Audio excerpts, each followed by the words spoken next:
Hello everyone, we are Team Digitron and this is our final DIY project which is automated irrigation system.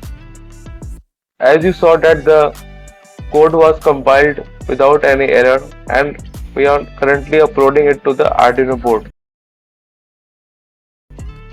Now we have got a battery, an Arduino Uno board, a relay, a breadboard and this is our moisture sensor, and lastly we have got a motor which is connected with a pipe.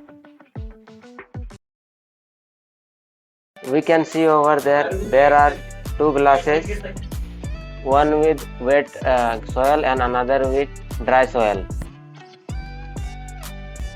Now you can see as we put the moisture sensor on wet soil, water is not getting pumped,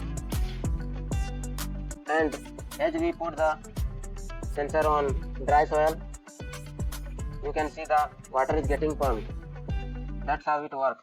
Thank you.